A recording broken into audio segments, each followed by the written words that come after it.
My name is Virginia, and I am an AOR client, and I was involved in a self-defense incident at my church. So the evening that this gentleman came in, he was sitting there and another incident occurred. Somebody was acting out. We asked him to leave, and that's when he took the opportunity to stand up, start yelling, start accusing the evangelist of things, and charging towards him.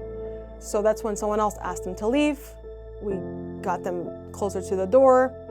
He just barreling through women, children. I had to grab somebody, put them with their baby on the corner, and that is when I displayed my firearm, and a bunch of guys came, grabbed him, and when he saw my firearm is when he finally calmed down. Even when he was being grabbed, he said, "Get off me because I'm going to kill you all." I had somebody on our team call 911, and I just headed straight downstairs and I called attorneys on retainer. I discussed what occurred, and by the time the police arrived, I was confident in what I should and should not say. I knew that I was not going to give a statement. I let them know I was not giving a statement without my attorneys, yet they were trying to find ways to arrest me. We were the victims here. This guy wanted to hurt us, the children, and yet they were focusing on minor details, the kind of ammo I was carrying, which was critical defense, but they thought it was hollow points, and they said, "Well, we're gonna arrest you for that." AOR kept on calling me. I explained that they're trying to arrest me for this. They said, "Do not give a statement." So I went back in, and he said, "We're gonna have to call somebody. I'm not sure about this." So he went back out, came in, "Okay, we can't arrest you for that, but I'm gonna arrest you because you brought a gun into a church." We've gotten lots of threats in the past, and I said, "Well, I have explicit consent to carry in the church." And the explicit consent were the pastors who were in the room with me, and they said, "Yes, we've given her consent to carry in the church."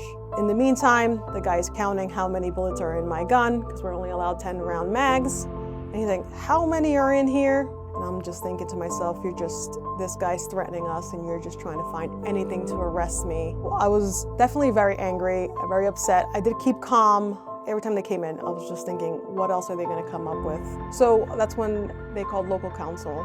Even that night, I got to speak to him. And everybody followed up with the prosecutors, and the case was just closed, so I didn't have to worry about anything.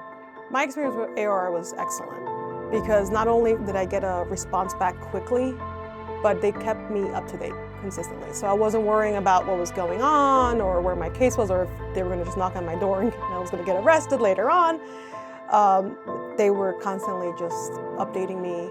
And if you're living in a state that is not, pro-Second Amendment, they're really trying to get you to fail in some area or another. And you're gonna risk your family and your livelihood just because you wanna make sure nobody gets hurt. So I definitely recommend that you have somebody behind you at all times. I brought forward to the pastors of our church as to why we should cover everyone willing to defend the members is we should at least have attorneys on retainer to defend them.